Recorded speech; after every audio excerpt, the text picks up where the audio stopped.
Okay, Mr. David Ricks. You are an absolute legend in the barbell scene, in the strength scene, right? But for individuals that might not be in the barbell sport or have no idea who you are, as a bit of a lowdown, how would you describe yourself, brother? Well, I'm a lifetime natural lifter. I don't think I've got anything special, but I'm a 30-time national champion and a 10-time world champion. But I've been doing this you call powerlifting strength game 40 plus years. It'd be my 41st year. But I think the key thing is just working your plan and keeping it simple and keeping everything in balance with your life and your faith and your community. So you don't spend too much time overemphasizing one thing. And so when you're young, it's easy to be all into strength to your gym because you're probably in college, you got a lot of time. But as you Mm, graduate from college and you have a full life and your job and your family, you gotta have a good balance, and that's the key thing. And also take care of your body. And so I've been fortunate enough that I haven't had any serious injuries, but when things do happen, I knew how to take time off and take care of my body. But I'm mm. surprised I'm still competitive at this age in the strength game. So I consider myself extremely blessed and fortunate to be at this level and actually to be on this call with you. I think I still have some value to the strength community at my age. Of course, brother. I think that, I mean, it's undoubtable the accolades that you've ended up attaining, right? But the 40 years you've put into the barbell, like you've got nothing but respect for that. Like, there's only one thing that you can give that, and that is 100% respect. Like that's proven that it's like, hey, it's not a quick fix, shortcut type thing. You've got to, like you said, balance, which is really, really important, which you see a lot of people, especially like mid-teen, late teen, they get into the gym. They're like, cool, in 3 years' time, I'm gonna like win the world championships. You're like, Right. good luck, my brother. Good luck. Exactly. Yeah, exactly. So it takes and so you have to keep your goals simple, measurable. And so when you start out, you really gotta have simple goals when you start out, and then start incremental achievement. And the key thing is having quality technique because that will help prevent you injuries in your long term. But as you well know, as you start out, you do almost anything and still get stronger. But as you get more mature in the whatever you do, if you don't take care of your body, if you don't have a good kind of technique, you'll hit a wall, Mm, and the wall is gonna be a brick wall. You won't go past that. You say, mm, my God, I'm working hard, but nothing's happening. Is because your mechanics becomes more of a factor than just how much mass you have in terms of muscle weight. But I'll say that you're having small incremental goals that are achievable versus saying, hey, like you said, I want to be the world champ in 3 years. And that's probably it's kind of hard to put that out there. But if you say, well, I want to hit a 5 kilogram or 5 kilogram total PR in 3 or 4 months, that's doable because you can measure in terms of how you would need to achieve that. So you're talking about getting basically gaining an extra 100 pounds in your squat in 6 months. So, well, I don't know about that. That's you really have to really push yourself maybe beyond what you can do in order to do that. And mm. do small goals, you'll be surprised. If you keep working at it, over a period of time, it almost will just jump out at you. And so, you're taking time for your body is sort of huge. But I will. So I'll give you in my little journey. I used to be a geared lifter, and up until 2014. My last geared meet was the Arnold in 2014. I had an okay meet, but I didn't have the numbers I wanted based upon my training. I think I squatted 705 320 kilos. I think I benched, I think almost 225. This was geared, of course. And I pulled, I think I pulled 700. But I had trained, especially squat wise, I had doubled 780 in training. So I was looking to go almost 800 pounds at the knee, but I couldn't get my open squat except for one squat. So yeah, I was a little disappointed. Plus I was a little beaten up. So I took some time off. This was March 2014. Then I was in Atlanta. I had a big job change. I needed to leave my job because it just wasn't the right place to be in terms of leadership. And then we all have those challenges at the Yeah, workplace. for You got to sure. find out what works for you. And so I want to stay in Atlanta. Atlanta just, I couldn't find the right job based upon my background. I'm a civil engineer. I do engineering and infrastructure stuff. Uh, and I found a place in Norfolk, Virginia, and great place. It's a Navy town. And so by December, I got a job, moved there. And so from March till December, I was just basically doing, maintenance training, nothing heavy, just very light. Then I moved, and then wife came with me. And then by April, I finally got settled. I started getting back into it, got a good commercial gym, and started working a little bit. And all of a sudden, I thought I was done competing. Uh, and I got that bug again. I said, man, maybe I want to do this again. I said, well, I want to do the gear thing because you got to be at a gym that really supports you in terms of people can help you with the gear. And I said, I'll just do the raw thing. And raw was started in 2012, 11. By 2015, it really started taking off, especially in the U.S. I said, well, let me do the raw thing and see what I can do in that. And I never trained raw really. And so now it's about May. I said, I got to find a local meet to qualify in to go to the national championships probably as a master. And Matt Gary, he's a great coach. And he coaches Ray Williams. And he and his wife is Susie. She's also a world level competitor. And so they had a local meet in Maryland. And it was just for new lifters, 10, 11 lifters. And I said, can I be a guest lifter? I don't want to take any trophies. I just want to qualify for the national. And he says, sure, Dave. However, Dave, normally for masters, all you had to do is do a token lift. That's what I was going to do. And he said, well, if you do, Dave, you can't do token lift. You got to do something. I said, what do you mean? Because who you are. But once they know you're going to be in the room, they want to see you compete. Yeah, man. And I said, Matt, I'm an old guy, and I only got 6 weeks. And Matt said, that's not my problem. That's your problem. And so it was a little joke, but he pushed me a little bit. And so, and I wasn't training that heavy, but in 6 weeks, I had to rep up a little bit. And this is just raw, and I never really put good raw knee sleeves on, except for knee wraps above 500 pounds. And then I had to, by then, not type of sleeves really dramatically developed. And so I started putting on these new knee sleeves, and I started training. And at the meet, I squatted 515 pounds. I think it's 230, maybe 2.7 kilos, whatever that is. Very, very 300, about 140, 135 kilos, whatever it is. And pulled 550 with 250 kilos. And that was it. So that was March, so July of 2015. So now I said, okay, now I qualified. Let me go to the nationals. And I was going to try to compete against the young guys again, but I looked at the numbers. I said, no, I can't do that. So I'll just compete as a master. And I was an M2 then, so I was 58, whatever, 57. And by September, I had squatted right over 600, pulled 640, and bench 400. And some of those were actually unofficial world records for the M2. Wow. And so that was September of 2015. And so now it is the world championship that year was Killeen, Texas.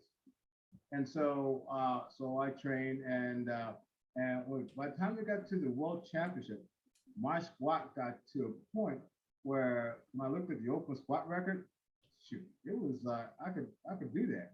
And I was fortunate enough that on my third squat, this was like 680, I think, I did 680 pounds. I broke the open squat record as M2 at 57 years old. Okay, now. So that was June of 2016, and so now you go to the nationals again, and I competed in the open, and I took second, but I squatted over 700, 320 Wow. kilos. And Scott, the young kid who took first, but I pushed him because he had to pull his third deadlift in order to beat me because he missed his second deadlift. And so so I had a good meet. So now it's the Arnold 2017, and I was fortunate to get invited. And Arnold was in Ohio. It's actually this weekend. I didn't compete this weekend, but and because in Ohio, every time I have the Arnold, I have my parents there, and they're in the early 80s, and so I really try to do the best. I already when they're in the audience, I really kind of it's a personal commitment to do the best because that might be my last big meet because they hardly ever get a chance to see me lift. And so after my second squat, it was like 683 in my second squat to 310. I had another squat left, and I had done 320 at the national. I said, well, I already done that before, and the world record was only 325. And I said, put that on the bar because I may never get a chance to do the world record, especially from my parents.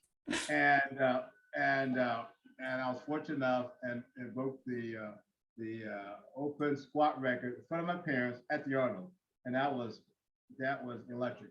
Wow.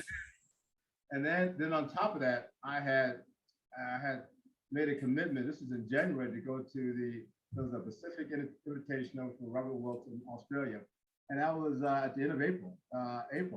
And so when I made the commitment, I knew I had the Arnold, but I didn't think I was after the Arnold. I didn't think I was going to push myself. So I trained for it, but I wasn't going to do it.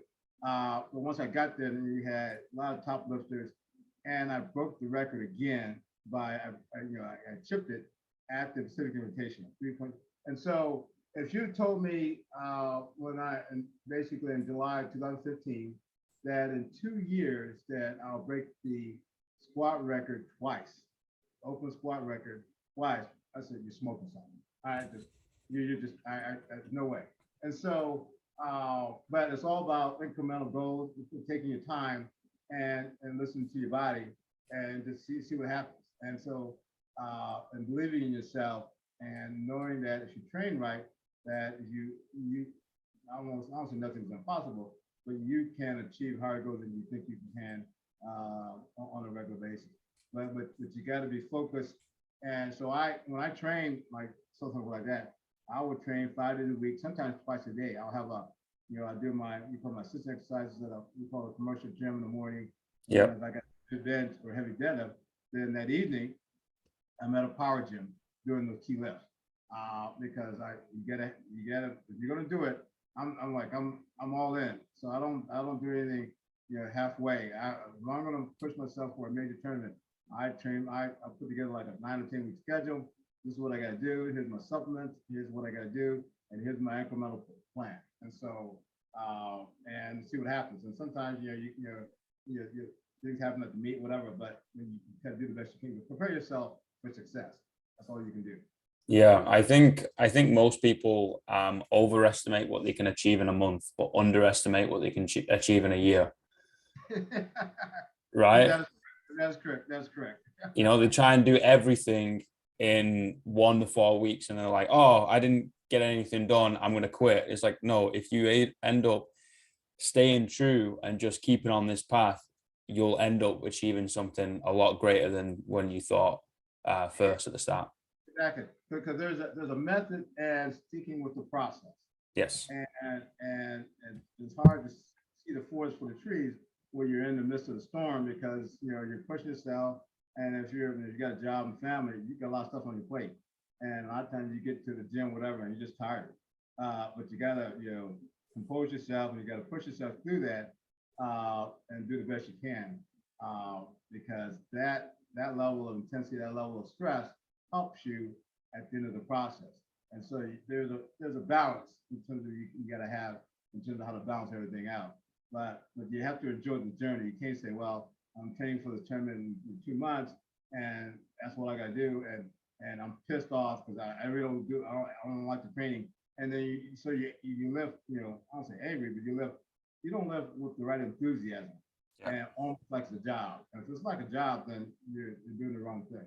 Yeah. You have to enjoy the process, understand there's challenges on the way, and then just work for the training for that day. Do the best you can. And sometimes you maybe times where you're too tired or whatever, you're not feeling well. and you got to never want to back it off. Yeah. And Auto regulation, right? exactly. So, like for this the one I just did, this is January, mid-January. I'm warming up, and at 225 with 500 pounds, and I'm doing I'm working up for a triple, and no, we're working for five, and I had some good shoes on, but sometimes if I'm not focused, it causes me to lean forward, and like after the second rep, I was like coming up, I was leaning forward, and I wasn't in a rack, I was in a monolift, and I lost, and I couldn't control the bar, so I had to save myself. So I, quickly pushed the weight over my head and then kind of scratched my head a little bit and dumped the weight on the floor. So everybody says, "Are you okay?" I said, "Am I bleeding back?" Said, "No, you're good." And so there's one lady who was at the gym, and she's a nurse. Says, "How many fingers I got?" "Okay, you're good." And so that was on a Friday. And so normally, if I was just staying in shape, I'd call it a week and wait till next week. But because I'm training for I had a meet coming up, I said, let me see how I feel the next day. So Saturday, I had nothing scheduled. So I woke up, and then back was feeling good.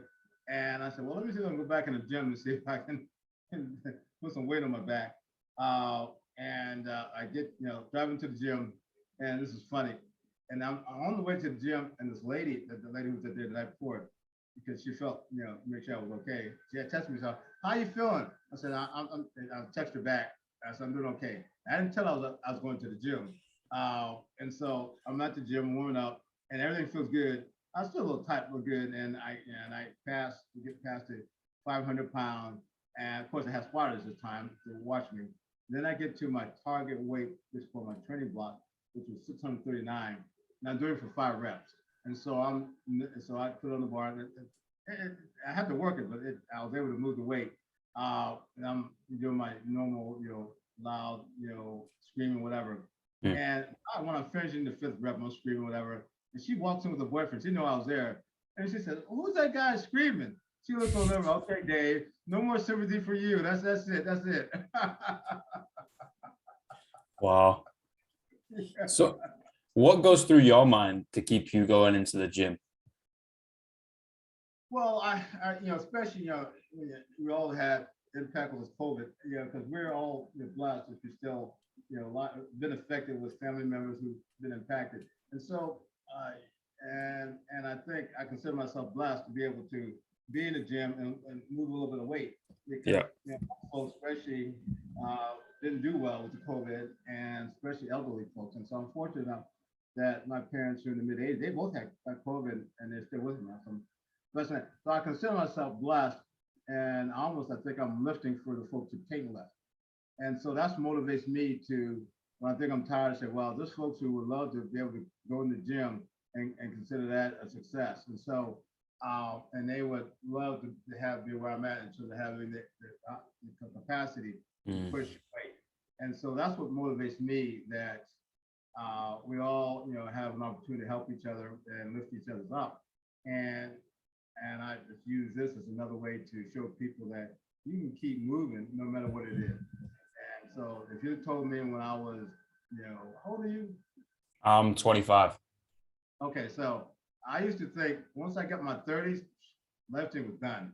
Especially my 40s, there's no way I'd be lifting at all. And if you told me that at I'm 62 years old, for those who may not know, that I'll be still competing, and still in the ball game against guys almost half my age, less than half my age, I said, you're smoking something. And so that was keeps me motivated, that I still got something left in the tank. Now it's not a lot left in the tank. I'm probably running on fumes. Whereas someone at your age, you ain't tapped into your we call your super rich fuel yet, because most of them matured yet. You haven't really you just starting down the game plan. But me, I'm probably on fumes. I'll probably spend all the extra juice I've got, but I think I still got a little left in the tank. I don't know how much I got, but until my body says, "Hey, you can't do it no more," I'm gonna try to give it one more chance this year and see what happens.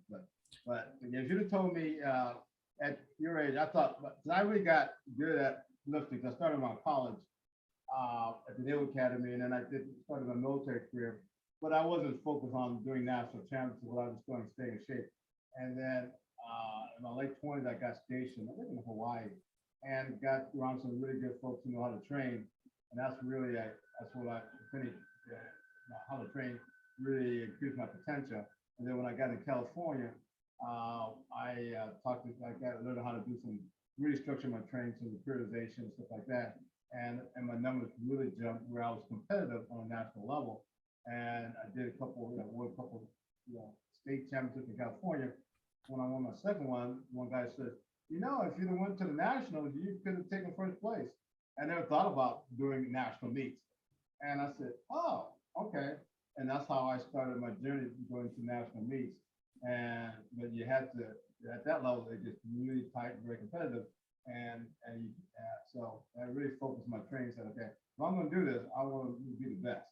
And so that's how I evolved my journey. But I used to think, once I got my, probably early 40s, I said, no, I don't think I could be that good. And then it's like I told you what happened in 2014 and 15 when I took some time off. I thought I was done competitive lifting in terms of really lifting. Now, so we try to draw things, see how it goes. And I was, if you had told me that I could make the open squat record at age 57, yeah, and for that, I said, no, I don't know about that one. That's really pushing the mark a little bit. So I'm pretty humbled by that my journey. That it was still kind of take it just a little bit. Yeah, man. Like breaking the open squat record at 57 is insane. Like that's crazy, man. Like that is fucking crazy. Trying to get your head around that is hard. Well, I'll put you a point of comparison. So I went to I was fortunate enough to win the Masters World Championship. This is Sweden, and so I did. You stay in your weight group at age, and so I was in 93 kilo, and I did the 60, 69. So I won my group by over 200 kilos, almost like that, and total 750 kilos. Well, I looked at the M2 and M1. If I had competed against those groups, I would have won those two. And the overall total. And I had an off day. I benched pretty good and I pulled pretty good, but I only got my opening squat was 265. I had a stomach virus, so I backed it down and got that opening squat, but I couldn't get my second and third squat at like 6 point something.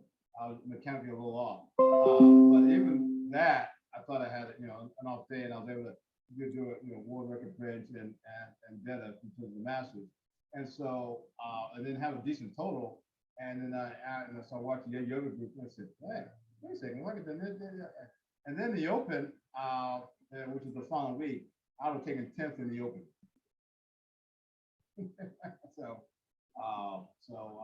my goal is to ramp it up a little bit and really put a number on the squat, something over 700, and then bench and deadlift to see where we're at and see what happens. So I've got untapped potential that I haven't shown on the platform recently. So unbelievable. Unbelievable. Do you think you're ever going to reach a number and you're going to think to yourself, okay, I'm done? Or are you always going to have that mentality of there's another pound, there's another kilo to reach for, and it'll be the body that kind of gives out before the mind?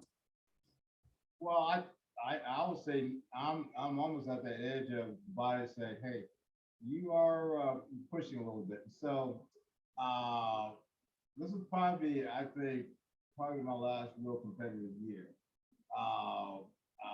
Definitely the Open. I had this is surprisingly, right before the meet I had last weekend, which was the US National, I had a PR training number at the time. I doubled 325 kilos in training. I never done that before. And so my goal was to open up 6.2, 280, something like that, then go to 310. If I got that, then put 331 on the bar.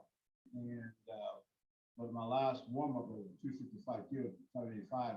I tweaked my back. I said, "Oh man!" And then I as I came out of the hole, I double shift or whatever, but when you tweak your back. And I said, yeah. Yeah, so let me back this down to just like 265 to see how I felt. And my first two squats were mechanical got a little off fast. And so, but the back was feeling a little better, but still, the third squat, I really pushed it. I mean, speed and everything, and it was great. And so I was fortunate to do that. But basically, for my training numbers, I felt good coming into that meet. And so my goal is to put that all together. So, I mean, training numbers, great numbers, but it doesn't make a difference until you put it on the board at a meet. And so my goal is to go out with a bang and hit some good numbers at the open level, and then I'm on schedule to also do the Master World Champion, which is like October, which is in Canada, and so I can win the Masters just doing simple training. But for the Open, I've got to hit.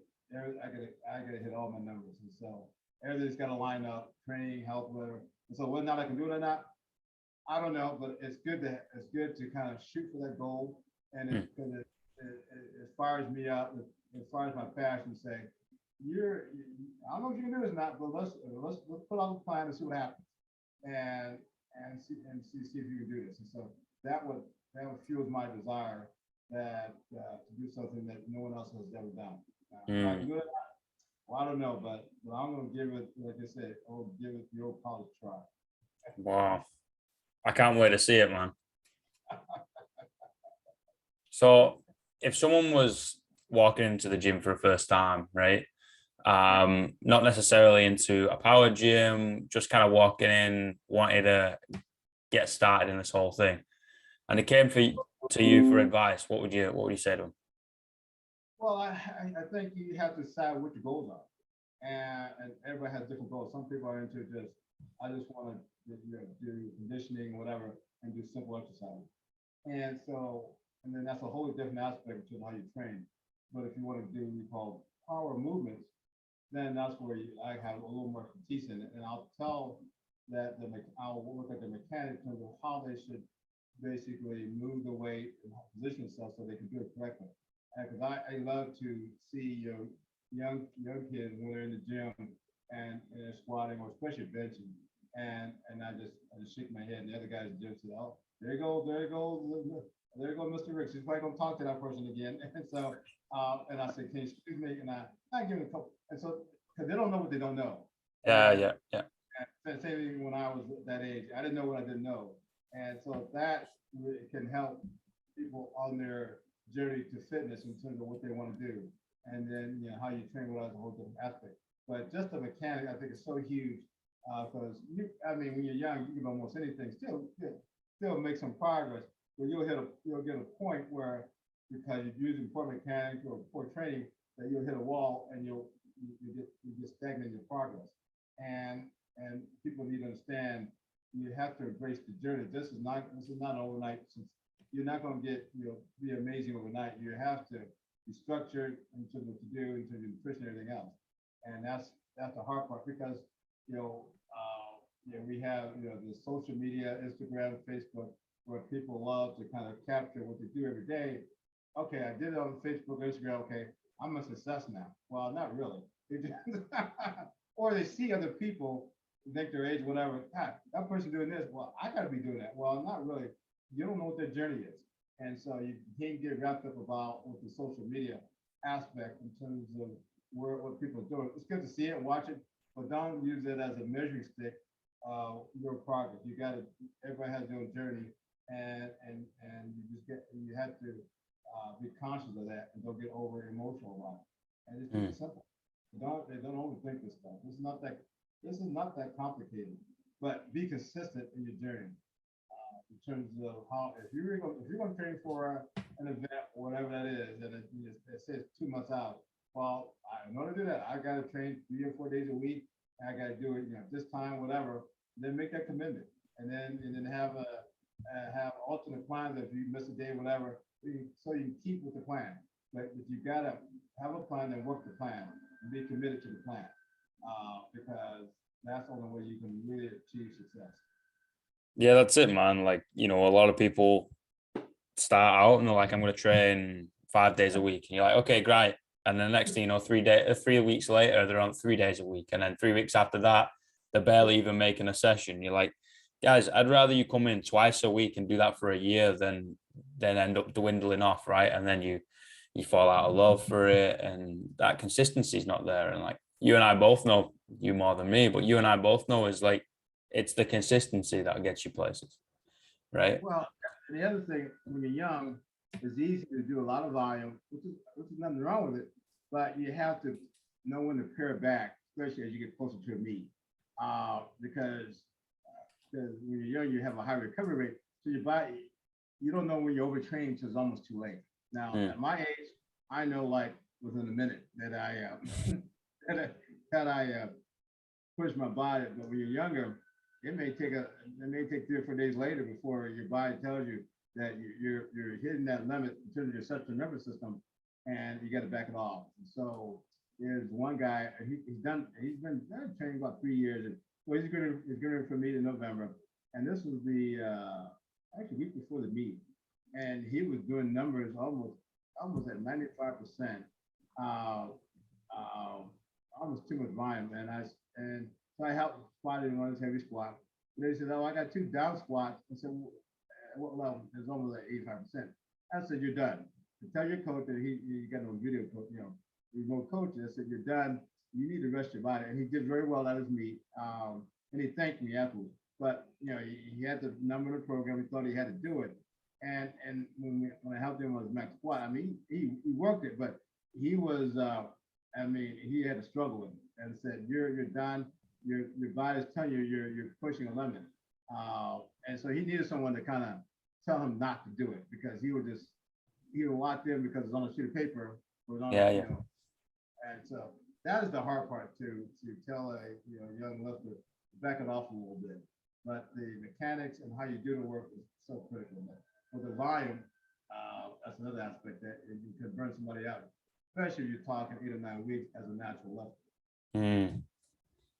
Yeah, I think it's really important to instill in your athlete that intrinsic feeling and that auto regulation, right? Like there's times where you've got to read the paper and do it at all costs. And there's also times where you got to read the paper and be like, I ain't doing that today.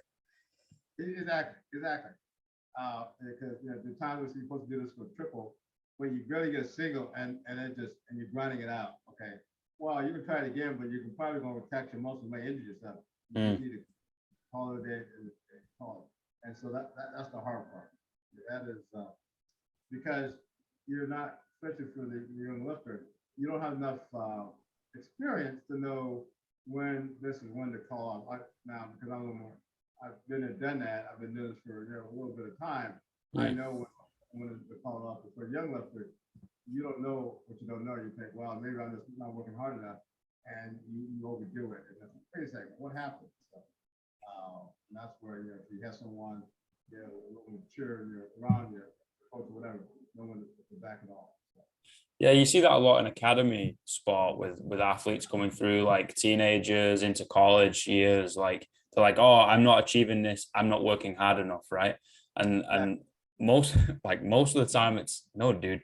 Go sleep a little more. Go eat a little more. Go do your mobility, whatever. Basically, do less work, and you'll be able to do more work later on down the line. It's really, really hard to be able to get that into someone's mind, because I mean, I was the same when growing up, like trying to play pro ball. You're like, cool, I'll train 3 times a day, and then I'll go to practice, right? And we'll do 2.5 hours there, and then I'll train afterwards. And the next thing you know, like you are so beat up. Yeah. And then you beat up yourself mentally and says, what happened? I'm still not working hard enough. No, your body's like, it's done. You're done. I'm still not working hard enough. You're training like 10 hours a day, brother. Like fucking go to sleep. Exactly. No. But then as you get, especially once you have to get out of college and you got life, family, and then you got work and everything else. And you got to be very efficient with the time you do have. You do a lot of around, you got to have that. Okay, this is what I'm gonna do. I'm gonna knock it out, and then I'm gonna move to other stuff. And so you got to be efficient in terms of the time you have, because you got other priorities in order. Yeah, that's very true. Like you can no longer spend 3 to 5 hours in the gym, just sort of messing around, taking 15, 20 minutes between sets, chatting to your mates. It's like, no, you got to go do a job for a living, Yes, so when I'm training, especially me, and so when I said I do early morning, I'll get up at the gym about and work about an hour, 15 minutes doing exercise. But I mean, I'm doing no more a minute to a 2 minute rest between sets, move to the next exercise, and then I'm done an hour, 15 minutes because I gotta go home, take clothes, get ready for work. And then evenings now it's a little more paced out because I'm just doing that one key exercise, either a heavy bench, a heavy deadlift, or a heavy squat. And I got all the other stuff out of the way. And so but if I try to do all that in one workout, I gets way too long. Yeah, I like doing it that way. I like splitting things up. Like if you you know, train real hard, especially in strength spots, and you need a rest, and then you've got to go do your accessory pieces after it. Like you're just in the gym for so long. And yeah, I mean, I work in the gym. I don't want to be in the gym longer than I need to be. Honestly, especially if I do the accessories in the morning, I don't worry about taking a protein shake either. I just take a little glass of orange juice. I'm good with some water, and I can bust through that workout. Now, in the evening, now I'll take a pre-workout and some whey protein because this is going to be this is going to be one of those I got to work a little bit. So Yeah, it's I gonna have some kick your energy, ass. right, and I have to work it all day. So. Yeah, man. So I got three questions. Sure. All right. What's the greatest piece of life advice you've ever received? Oh, good gracious. Oh, that's a good question. Oh, um, I think the key thing is basically we here to help other people. Some people get enamored about where they're at and as they move up in their life experiences and things in life, they forget about the whole purpose of why we're here on this earth. And so you have to remember that and be humbled by that. Because life can change in a heartbeat in terms of what's happening Yeah, yeah. at the home in terms of it didn't discriminate between who you were and what level of station in life. I mean, it can hit you in a heartbeat, hit you hard. And so you have to be humble and appreciative in terms of where you're at and willing to help other people out and extend yourself. Because I think the more you give, the more you give back. So I'm huge from a believer about that. And and keep life simple. Don't worry about the drama. If people have drama, what they do, let them go. Because life is too short to worry about other stuff and constantly things that are positive in your life. Wow. Yeah, I think so too, man. And you also feel so much more fulfilled, giving back, helping people, which then just instantaneously gives to you because you feel a little bit better, right? Get a little bit happy. Exactly. Mm. What's the worst piece of life advice you've ever received? Oh, let's see. I don't know. That's a good question.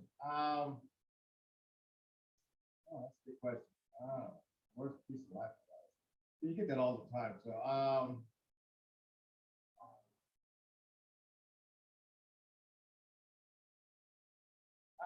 well, and it's related to the other one in terms of the drama. Because some people get so worked up in the drama that they want you to get involved in the drama. And so you cannot get caught up in that. And so you have to be structured and just focus on the task at hand. And so don't worry about other people's emotion or their perception of it. It is what it is, and they come from a different place.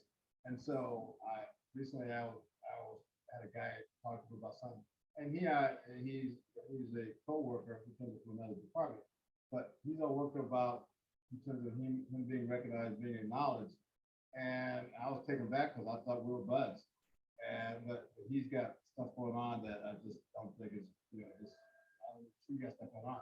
So that's on his plate. So I let go and just move on. So you have to be able to let that stuff go. It may be emotionally hard because you think you're some people were supporting you or you're on the same level in terms of connection. Also, they have a different accent. They got stuff all going on that you don't know about, and you want to be there to help them, but you got to step back and let that be their drama or whatever that is, and let that go and move on. Because if not, then you'll get emotionally wrapped up and it's like, wait a second, why am I suffering to this other stuff going on? And so you need to know when to pull back and to say, okay, that's their stuff. I'm gonna move on. And if they want to reach out to me, reach out to me. But but I'm not gonna get sucked up into what they got going on. Yeah, totally, man. I think that's really sound advice to hear, right? Especially the younger generation where it's all these little connections they get from the internet, right? It's real quick. Right. It's like they're instantly in some other people's bullshit, and you're like, just take a breath. It's got Right. nothing to do with you. Keep doing your thing, right? Right. If they need you, they know how to get hold of you. Exactly. So don't overthink this stuff. Yeah. Life's not complicated, it's just hard. Um, what is 3 words you would tell your younger self? Ooh. Oh, I'll say. Oh. Um. I'll say enjoy the journey. Um. Oh, Yeah, because sometimes you get enamored about the end state and you forget about, I don't forget about, you don't realize that the journey itself is great. And because you never know that the end state may not happen the way you want it to happen. But if you fail to appreciate the steps along the journey, you missed a lot. And so, I got more and more, I got more picture of that because as I got older and knowing that my lifting career probably got a small little time left. So my workouts, when I worked out with folks, I enjoyed just that aspect of this, the social interaction with the people I work with me with, especially in the promotion gym. We just, a lot of, mature folks and we have a good time. We greet each other and very positive interaction. And then when I'm doing power gym, more younger guys, but they're into the strength game, but really intense. But we're all about focusing on the goal. And anytime someone needs something, say, "Can you help me out?" Yeah, can you help me out? And when they need to help me out, especially in my squat, they're all locked in, and I really enjoy that. I really so and enjoying that aspect of someone helping you just for that evening or that night is great. And because you could get injured and then call and then you're not able to list for a long while. So you have to, and you can't be get into that false sense of that you're going to be at this level or be able to be at this health level forever. Things mm, happen, things change, whatever, and so you got to be appreciative to where you're at, enjoy where you're at, and that's probably about the biggest thing is to enjoy the step along that process and what you're doing. And so and like I'll say, like last weekend was the Virgin National Championship, and so I had three of my folks from the U.S. was there. Carlos Lewis, who's a 6'4" kilo, and then John Slam, who's 83 kilo. And we all knew each other from the U.S. From the U.S. Back in U.S. different competitions. So we were there together, and we were like traveling buzz. And so me and John got there after Carlos got there, and he got there earlier and they helped us with the food and everything. We were traveling around. I mean, once taxi and talking to the cab driver, and so it was great. And then the day of the meet, I coached them. Carlos was a little bit overweight at the day of the meet and about a pound, and eventually lost a pound. And so I kind of helped him with the numbers, whatever. And it was great. And then I did my thing, and I had the little total squat, and they helped me out and gave me some motivation. And so that whole process, it was a long day, but that it was a great experience because it was great because all three of us had our challenges and we worked through that. And seeing people collectively how we work through that, it's great. And you sit back and oh, that wasn't too bad. It was a lot of work, but it was great. So enjoying that aspect of the journey, and seeing other lifters there who are a little more younger and whatever, and watching how they do stuff, and you're just like, wow, this is neat. This is hmm, and so, like I was getting ready for the deadlift, and one of the coaches from the U.S. who was helping his wife, Janelle Brown, and he's a great coach. He has his own gym. He said, "David, are you okay? You feel a little electrolytes okay?" I said, "I'm okay. I got some electrolyte stuff," and he gave me some electrolyte powder, put in some water, and it helped me refresh myself. And so when you have people just step by and say, "Hey, can I help you?" I mean, that's powerful. I mean, that just versus saying, "Well, yeah," you know what I mean? So yeah. that positive, energy of people, and then on top of that, this is you'll get a kick out of this. Um, and so they had an announcer there, and I'm not, I'm very on the team for very, very a minute. And so someone knew who I was, but not really. And so as I'm warming up as I'm getting ready for my deadlift, they said, next up in the roll is Yo G. And I said, John, well, who are they talking about? And they said, you did. I said, oh, yeah, right, yeah. And so and each time I go from each subsequent deadlift, they would kind of make it bigger and bigger. And so now it's to my third deadlift. And she said, coming up is the OG. And I'm walking up, I'm doing my thing. And she said, speak to us, OG. Come on, OG. Tell us how it's going, OG. Hey. OG. And I almost broke out laughing because no one ever called me like that on the platform. They called me Superman, but no one called me the OG. It's like, whoa, like if I could just stop right there and say, wow, that was pretty good. So Wow, what an experience, man. that was phenomenal. That was so. Wow. Yeah, man, that the people you meet along the way and the journey, man, and the things that you learn from them, and that experience of everyone just helping each other out, and everyone wants the other person to get an extra kilo on the bar and break PRs. It's phenomenal, dude. Yeah, and so another person I met along the way was, so we're at the World Championships, the Masters, and a lady on the Virgin team, she just like I did, got on the last second, and she was from I think Washington State. She's in her 70s, and so and she only got she missed she did okay, but she wanted to do well on her bench. She only got one bench because she was commands just she wasn't used to commands, so she was and then she did okay in the deadlift. So she did okay, but this was her first world championship. This was like the second or third meet, and she was telling about her journey. She's divorced. She had a troubled marriage to a point that she was actually physically abused, and then she used going into the gym to help her mental wellness. And I told her, I said, your journey is inspirational. Especially for ladies in like you that has come out of it, and you came out of it, worked in the gym, and now you're at a world championship meet. And I mean, you can't.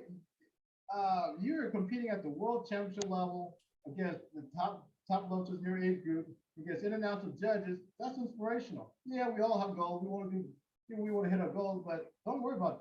I mean, you still worry about it, but consider your journey. And she didn't realize how amazing she was because it's her journey. No one really understands her journey. But when she told me, it's like, wow, I was impressed. I was inspired in terms of what she has done. And so she was actually there, last week and to re-qualify.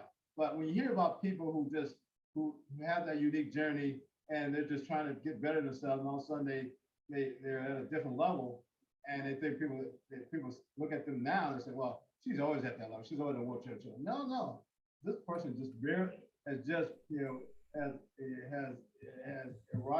risen herself from a troubled past, and now she wants to inspire others. And so when you meet people like that, that really gives you a lot of heart and passion to help other people, because there's people along the way that you can inspire, and she inspired me.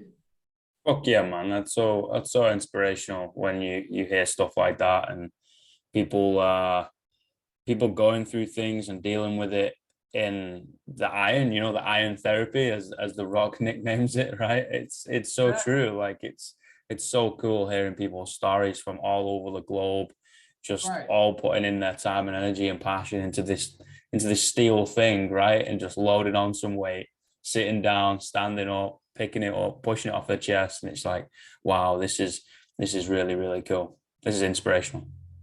Yeah, I mean so when you see people like that, that shows that no matter what you go through, there are ways to work through stuff. Yeah, man. You gotta be committed, knowing that other people got it, so if they can do it, then I can do it. Yeah, 100%, man. Brother, I can't wait till the next time you hit the platform, and I'll be watching from the bottom right-hand corner of the world, no matter what time it is. And I appreciate your time, man. Well, thank you again. It's an honor. I'll send you my link to the one I put my list from the U.S. Virgin Island National. I'll send that to you. Perfect, man. Perfect. And I'm going to be getting over to the States. I don't know when, but I will make it, like just traveling around, doing my thing. And I'll let you know if I ever make it down to Florida, my friend, and we'll get a squat on. Oh yeah, so if you're in the South Florida, you definitely got to look me up. So we'll have that conversation. I will do, brother. All right, then. All right, man. Take it easy. Appreciate it. All right, thank you. It's my honor. All right, man. Bye, everybody.